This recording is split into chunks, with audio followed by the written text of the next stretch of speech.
ابتدا ہے رب جلیل کے بابرکت نام سے جو دلوں کے بھید خوب جانتا ہے۔ دیکھتی آنکھوں سنتے کانوں صابری میاں کا سلام پہنچے۔ ناظرین محترم، حضرت ابن عباس رضی اللہ تعالی عنہ نے فرمایا کہ حضرت سلیمان علیہ السلام ایک جنگجو شخص تھے۔ خشکی اور سمندر میں جنگیں لڑا کرتے تھے۔ انہوں نے کسی بحری جزیرے کے ایک بادشاہ کے بارے میں سنا تو آپ علیہ السلام بما اپنے جن و انس کے لشکر کے ہوا پر سوار ہو کر اس جزیرے پر اترے، اور وہاں لڑائی میں اس کا بادشاہ مارا گیا اور باقی اہل خانہ قید ہو گئے۔ ان میں سے ایک لڑکی بھی تھی جو حسن و جمال میں بے مثال تھی، اور یہ لڑکی مقتول بادشاہ کی بیٹی تھی۔ حضرت سلیمان علیہ السلام نے اسے اپنے لیے منتخب فرما لیا۔ آپ علیہ السلام اس کے پاس وہ فرحت محسوس کرتے جو کسی کے ہاں نہ پاتے، اور اپنی تمام ازدواج پر اسے فوقیت دیتے تھے۔ ایک دن آپ علیہ السلام اس کے پاس پہنچے تو وہ کہنے لگی کہ مجھے میرے والد، ان کی بادشاہت اور ہونے والا قصہ یاد آ رہا ہے، اور میں بہت غمگین ہوں۔ اگر آپ مناسب سمجھیں تو اپنے جنات کو حکم دیں کہ وہ میرے والد کی صورت کا ایک مجسمہ بنا دیں۔ میں اپنے گھر میں اسے رکھوں گی اور صبح و شام انہیں دیکھوں گی۔ اس طرح امید ہے میرا غم دور ہو جائے اور میں اسے بھلا دوں۔ حضرت سلیمان علیہ السلام نے سخر المعارض جن کو اس کے والد کی ہیئت پر مجسمہ بنا دینے کا حکم دیا کہ اس کے گھر کے ایک کونے میں رکھ دیا گیا۔ وہ اس کے والد کی اس قدر مشابہ تھا کہ فقط اس میں روح نہ تھی، باقی اس کی شکل انسانی جسم کی طرح تھی۔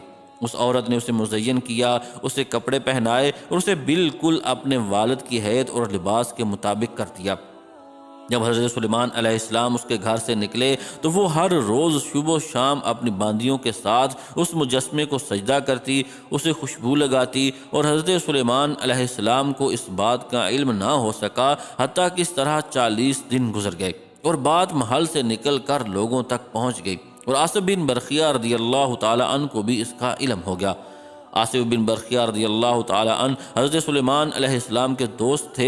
یہ فوراً حضرت سلیمان علیہ السلام کے پاس آئے اور کہا کہ اے نبی اللہ، میں چاہتا ہوں کہ آج آپ کی اجازت سے لوگوں کو گزشتہ انبیاء کے حالات سناؤں اور اپنے علم کے مطابق ان کی مدح و ثنا کروں۔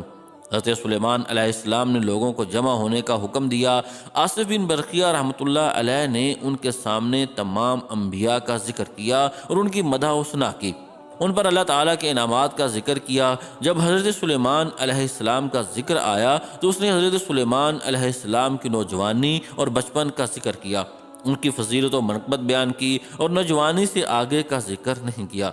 حضرت سلیمان علیہ السلام ناراض ہو گئے اور بعد میں انہیں بلوایا اور پوچھا کہ اے آصف، تم نے گزشتہ انبیاء کے حالات و واقعات کا ذکر کیا ہے اور ان کی مدح و ثنا کی اور ان کا ہر زمانہ بیان کیا، اور میری باری تم نے محض میری کم عمری کے واقعات اور ان کی فضیلت بیان کی، اور بقیہ احوال پر تو چپ رہے، یعنی میری جوانی کے واقعات اور نبوت کے احوال بیان نہیں کیے۔ ایسی کیا بات ہے جو میری اس عمر کے حصے میں مجھ سے سرزد ہوئی؟ اس نے کہا کہ وہ یہ ہے کہ تمہارے گھر میں 40 دن سے غیر اللہ کی عبادت ہو رہی ہے، اور محض تمہاری بیوی کی خواہش پر۔ تو حضرت سلیمان علیہ السلام نے حیرت سے پوچھا کہ میرے گھر میں؟ انہوں نے کہا جی ہاں، آپ کے گھر میں۔ آپ علیہ السلام نے فرمایا ان للہ و انا الیہ راجعون۔ اب میں سمجھا کہ تم نے میری نبوت کے احوال اس خبر کی وجہ سے بیان نہیں کیے۔ پھر آپ علیہ السلام اپنے گھر واپس آئے اور اس بت کو توڑ دیا۔ عورت اور اس کے ساتھ شریک لوگوں کی خوب خبر لی۔ پھر آپ علیہ السلام نے صاف کپڑے منگوا کر زیب تن فرمائے، اور پھر بیابان میں نکل گئے اور راکھ مٹی وغیرہ پر بیٹھ کے توبہ کے لیے متوجہ ہوئے، اور اس مٹی پر لوٹنے لگے، تذلیل اور تفراح کے ساتھ روتے اور استغفار کرتے رہے اور کہتے جاتے اے میرے رب، یہ تیرا کیسا امتحان ہے کہ اولاد کے گھر میں غیر اللہ کی عبادت ہوتی رہی، اور تیرے غیر کی عبادت ان کے گھر اور اہل خانہ میں گھس آئے۔ آپ برابر اسی طرح کہتے رہے حتیٰ کہ شام ہو گئی تو آپ گھر لوٹ آ گئے۔ آپ علیہ السلام کی ایک باندی تھی جس کا نام امینہ تھا۔ آپ علیہ السلام کا معمول تھا کہ آپ جب بیت الخلاء میں جاتے یا آپ اپنی ازدواج کے ہاں مصروف ہوتے تو آپ علیہ السلام اپنی انگوٹھی کو اس کے پاس رکھوا دیتے، اور آپ علیہ السلام اپنی انگوٹھی کو سوائے پاک حالت نہیں چھوتے تھے، اور اللہ تعالیٰ نے بادشاہت کا راز اس انگوٹھی میں پوشیدہ کر رکھا تھا۔ وہب کہتے ہیں کہ ایک دن آپ علیہ السلام وضو کے ارادے سے تشریف لائے تو اپنی انگوٹھی اس کے پاس رکھوا دی اور صخر المارد جن آیا اور آپ علیہ السلام سے پہلے وضو خانے میں داخل ہو گیا۔ آپ علیہ السلام قضاء حاجت کے لیے تشریف لے گئے اور یہ شیطان آپ علیہ السلام کی شکل و صورت بنا کر اپنی داڑھی جھاڑتا ہوا باہر نکل آیا۔ اس میں اور سلیمان علیہ السلام میں شکلاً کوئی فرق محسوس نہ ہوتا تھا۔ اس نے کہا، امینہ میری انگوٹھی لاؤ۔ اس نے حضرت سلیمان علیہ السلام سمجھ کر ان کی انگوٹھی اسے دے دی۔ وہ انگوٹھی لے کر آپ کے تخت پر جا بیٹھا اور جن و انس اس کے تابع ہو گئے۔ پھر حضرت سلیمان علیہ السلام اپنی حاجت سے فارغ ہو کر باہر نکلے اور آپ علیہ السلام نے کہا، امینہ میری انگوٹھی لاؤ۔ اس نے کہا، آپ کون؟ آپ علیہ السلام نے فرمایا، میں سلیمان بن داؤد علیہ السلام ہوں۔ اس وقت آپ کی حالت بدلی ہوئی اور رونق غائب تھی۔ امینہ بولی، تم جھوٹ بولتے ہو، سلیمان اپنی انگوٹھی لے جا چکے اور اپنے تخت پر بیٹھے ہوئے ہیں۔ حضرت سلیمان علیہ السلام سمجھ گئے کہ وہ اپنی غلطی کی پکڑ میں آ گئے ہیں۔ حسن کہتے ہیں کہ حضرت سلیمان علیہ السلام اپنی جان کے خوف سے وہاں سے نکل پڑے، بغیر جوتی اور ٹوپی کے، صرف کرتا اور تہبند پہنا ہوا تھا۔ آپ راستے پر بنے ایک گھر کے پاس سے گزرے۔ اس وقت بھوک، پیاس اور گرمی نے آپ علیہ السلام کا برا حال کر رکھا تھا۔ آپ علیہ السلام اس گھر کا دروازہ کھٹکھٹایا۔ ایک عورت نکلی۔ اس نے پوچھا، کیا ضرورت ہے؟ آپ علیہ السلام نے فرمایا، ایک گھڑی کی مہمانی۔ آپ دیکھ رہی ہیں کہ گرمی کی شدت سے میرا کیا حال ہے، میرے پاؤں جل رہے ہیں، بھوک اور پیاس انتہا سے زیادہ ہے۔ اس عورت نے کہا، اس وقت میرا شوہر گھر میں نہیں اور میں کسی غیر محرم شخص کو اپنے گھر میں نہیں بٹھا سکتی۔ باغ میں چلے جاؤ، اس میں پانی اور پھل موجود ہے، پھل کھاؤ اور ٹھنڈک حاصل کرو۔ جب میرا شوہر آئے گا تو میں آپ علیہ السلام کی مہمانی کی اجازت لے لوں گی۔ اگر اجازت دے دی تو ٹھیک، نہیں تو تم اللہ کا دیا رزق تو کھا چکے ہوگے۔ حضرت سلیمان علیہ السلام باغ میں داخل ہوئے اور نہا کر آپ علیہ السلام سو گئے۔ وہاں مکھیاں آپ علیہ السلام کو تنگ کرنے لگیں کہ اچانک ایک کالا سانپ آیا اور حضرت سلیمان علیہ السلام کے پاس آ کر وہاں سے مکھیاں بھگانے لگا۔ اتنے میں عورت کا شوہر بھی آ گیا اور عورت نے اس مہمان کے بارے میں بتایا۔ وہ ان کے پیچھے باغ میں آیا تو سانپ اور اس کے کام کو دیکھا تو اپنی بیوی کو بلا کر اسے بھی یہ تماشا دکھایا اور بولا، یہ حیرت انگیز منظر دیکھو۔ اس نے بھی دیکھا۔ پھر ان دونوں نے حضرت سلیمان علیہ السلام کو بیدار کیا اور کہا، اے نوجوان، یہ ہمارا گھر ہے اور ہمیں کوئی تنگی نہیں کہ تجھ سے عاجز ہو جائیں، اور یہ میری بیٹی ہے، میں نے اس کا نکاح تجھ سے کر دیا۔ یہ لڑکی اپنے زمانے کی خوبصورت ترین عورتوں میں سے تھی۔ آپ علیہ السلام نے اس سے شادی کر لی اور ان کے ہاں 3 دن قیام کیا، اور پھر انہیں فرمایا کہ میں معیشت کی طلب میں جانا چاہتا ہوں تاکہ اپنے اور اپنی بیوی کے لیے کچھ کما سکوں۔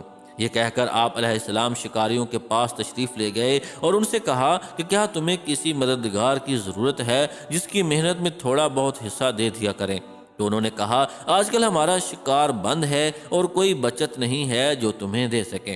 آپ علیہ السلام دوسرے کے پاس آئے اور ان سے بھی یہی کہا تو انہوں نے رضامندی ظاہر کی اور کہا، خوشی کے ساتھ آئیے اور جو ہمارے ساتھ ہوگا اس میں آپ کو حصہ دے دیں گے۔ آپ علیہ السلام ان کے پاس ٹھہر گئے اور شکار لے کر گھر چلے جاتے ہیں۔ انہی دنوں لوگوں نے اس جعلی سلیمان کی حکومت اور اس کے افعال کو برا سمجھنا شروع کر دیا۔ جب اس خبیث نے یہ دیکھا کہ لوگ متنفر ہو رہے ہیں تو یہ انگوٹھی سمیت بھاگ لیا اور انگوٹھی دریا میں پھینک دی۔ حسن کہتے ہیں کہ 40 دن انگوٹھی اس شیطان کے پاس رہی۔ مروی ہے کہ وہ حضرت سلیمان علیہ السلام کی کرسی پر بیٹھا تو اس کے قریب سارے جن و انس جمع ہو گئے۔ وہ ہر چیز کا مالک بن بیٹھا، مگر آپ علیہ السلام کی عورتوں پر مسلط نہ ہو سکا۔ اور ان دنوں حضرت سلیمان علیہ السلام لوگوں سے مہمانی کا مطالبہ کر رہے تھے کہ میں سلیمان بن داؤد ہوں، مجھے کھانا کھلاؤ، تو لوگ انہیں واپس کر دیتے اور کہتے کہ کیا تیری یہ حالت کافی نہیں ہے جو حضرت سلیمان علیہ السلام پر جھوٹ بولتا ہے؟ اور سلیمان علیہ السلام تو اپنی بادشاہت پر براجمان ہیں۔ حتیٰ کہ حضرت سلیمان علیہ السلام تھک گئے اور مصیبت شدید ہو گئی۔ اسی حال میں 40 دن گزر گئے تو آصف بن برخیہ نے کہا کہ اے بنی اسرائیل کی قوم، کیا تم داؤد کے بیٹے کے لیے سیدھے کام دیکھتے ہو جو کچھ میں دیکھ رہا ہوں؟ لوگوں نے کہا ہاں۔ تو آصف بن برخیہ اس شیطان کے پیچھے لگ گئے تو وہ وہاں سے بھاگ کھڑا ہوا اور انگوٹھی دریا میں پھینک دی۔ ایک بام مچھلی نے اسے نگل لیا اور انگوٹھی کی روشنی سے اس کا پیٹ روشن ہو گیا اور وہ پانی کے بہاؤ پر چل پڑی اور ان مچھیرے شکاریوں کے جال میں داخل ہو گئی جن کے ساتھ حضرت سلیمان علیہ السلام کام کرتے تھے۔ جب شام کو مچھلیوں کی تقسیم ہوئی تو یہ بام مچھلی بھی نکل آئی تو مچھیروں نے یہ مچھلی حضرت سلیمان علیہ السلام کے حصے میں ڈال دی۔ یہ اسے گھر لے آئے اور مچھلی پکانے کا حکم دیا۔ جب آپ علیہ السلام کی اہلیہ نے اس کا پیٹ چاک کیا تو اس میں سے انگوٹھی نکل آئی اور اس کی روشنی سے گھر روشن ہو گیا۔ اس نے فوراً حضرت سلیمان علیہ السلام کو بلوایا اور انہیں انگوٹھی دکھائی۔ آپ علیہ السلام وہ انگوٹھی پہچان لی اور سجدے میں گر گئے اور کہا کہ اے میرے خدا، تیرے اس قدیم امتحان پر تیری حمد و ستائش ہے اور آل داؤد سے اچھے برتاؤ پر حمد ہے۔ میرے خدا، تو نے آل داؤد کی ابتدا نعمتوں سے کی اور انہیں کتاب اور نبوت عطا کی، تیرا شکر ہے۔ اے میرے خدا، تو بڑوں کے ساتھ دکا اور چھوٹوں کے ساتھ لطف و کرم کا معاملہ کرتا ہے، تیرا شکر ہے۔ تیری نعمتیں ظاہر ہو گئیں، چھپتی نہیں اور ان کا شمار نہیں، بس تیرا شکر ہے۔ اے میرے خدا، تو نے میری خطا کے باعث مجھے چھوڑا نہیں، تیرا شکر ہے، اور میری خطاؤں پر مجھے رسوا نہیں کیا، تیرا شکر ہے۔ میرے خدا، تو نے میری لغزش کے باعث مجھے نہیں چھوڑا، تیرا شکر ہے۔ اے میرے خدا، اپنی نعمتیں مجھ پر تمام کر دے، جو کچھ ہوا اسے معاف فرما دے اور مجھے ایسی سلطنت عطا فرما کہ میرے بعد کسی کو ایسی سلطنت نہ ملے۔ حضرت اکرمہ رحمۃ اللہ علیہ سے مروی ہے کہ جب سلیمان علیہ السلام سے بادشاہی چھینی تھی تو اس نے اس کے گھر والوں کو وہاں سے اٹھا دیا اور اسے مملکت کے وسط میں پہنچوا دیا تھا، اور سلیمان علیہ السلام اس کو نہ پا سکے تھے کہ اللہ تعالیٰ نے ان کی بادشاہت لٹا دی۔